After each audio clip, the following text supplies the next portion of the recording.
ಧನುಸ್ಸು ರಾಶಿ ಮಕ್ಕಳಿಗೋಸ್ಕರ ಮೊಮ್ಮಕ್ಕಳಿಗೋಸ್ಕರ ಹೆಚ್ಚು ಹಣ ಖರ್ಚಾಗ್ತಕ್ಕಂತಹ ದಿವಸ. ಮನಸ್ಸಿರುತ್ತೋ ಇಲ್ವೋ ಹಣ ಅಂತೂ ಖರ್ಚು ಮಾಡಿಸ್ತಾರೆ ಮಕ್ಕಳು ಮೊಮ್ಮಕ್ಕಳು, ಅದನ್ನು ಗಮನಿಸ್ಕೊಳ್ಳಿ.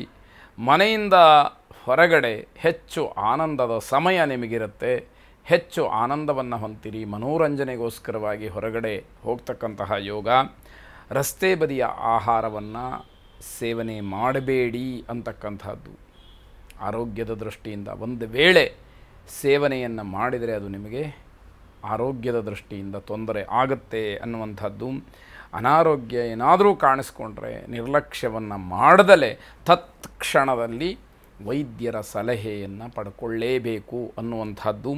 ವನದುರ್ಗಾದೇವಿಯ ಆರಾಧನೆಯನ್ನು ಮಾಡಿ ದೇವಿಗೆ ವಿಶೇಷವಾಗಿ ಅನ್ನದ ನೈವೇದ್ಯವನ್ನು ಮಾಡಿ ಪ್ರಸಾದವನ್ನು ಸ್ವೀಕಾರ ಮಾಡಿ ಶುಭವಾಗಿ.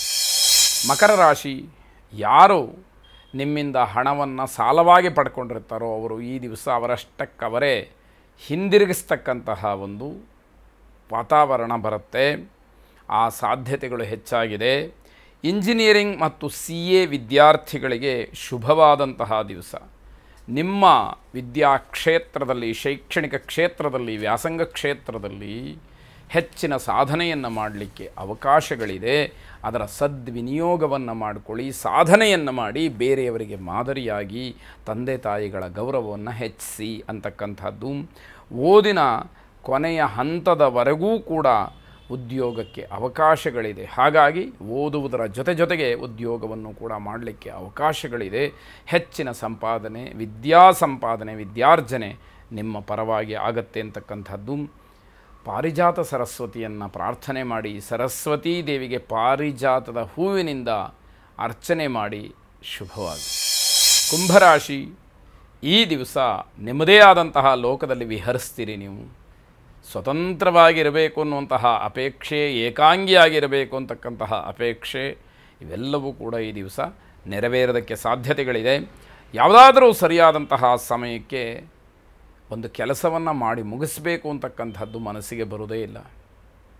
ಯಾವುದೋ ಗುರುತರವಾದಂತಹ ಜವಾಬ್ದಾರಿಯೋ ಕರ್ತವ್ಯವೋ ಇರುತ್ತೆ, ಅದನ್ನು ಆ ಕ್ಷಣದಲ್ಲಿ ಮಾಡಿ ಮುಗಿಸೋಣ ಅಂತಂದರೆ ನಿಮಗೆ ಮನಸ್ಸೇ ಬರದೇ ಇರತಕ್ಕಂಥದ್ದು. ಸಂಜೆಯ ಸಮಯಕ್ಕೆ ತತ್ಕ್ಷಣದಲ್ಲಿ ಅನಿರೀಕ್ಷಿತವಾಗಿ ಸ್ನೇಹಿತರಾಗ್ಬೋದು, ಅತಿಥಿಗಳಾಗ್ಬೋದು ಮನೆಗೆ ಬರ್ತಾರೆ. ಒಂದು ಕಡೆ ಸಂತೋಷ, ಮತ್ತೊಂದು ಕಡೆ ಯಾಕೆ ಬಂದರು ಅನ್ನುವಂತಹ ಪ್ರಶ್ನೆ ನಿಮ್ಮಲ್ಲಿ ಉದ್ಭವ ಆಗಬಹುದು.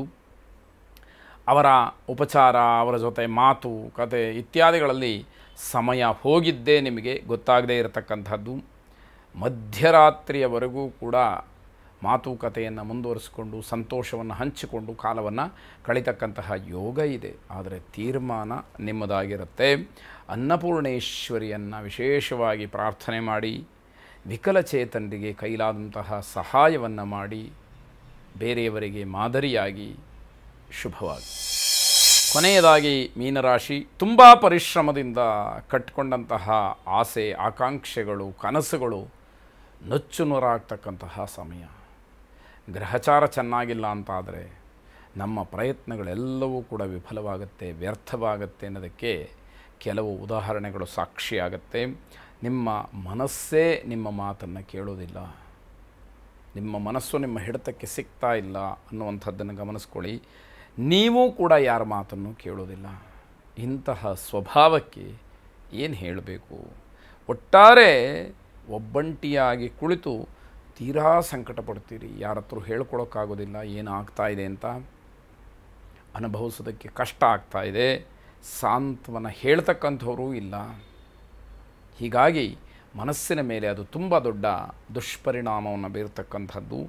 ವೆಂಕಟರಮಣನನ್ನು ಪ್ರಾರ್ಥನೆ ಮಾಡಿ, ವಿಷ್ಣು ಸಹಸ್ರನಾಮವನ್ನು ಕೇಳಿ ಶುಭವಾಗಿ.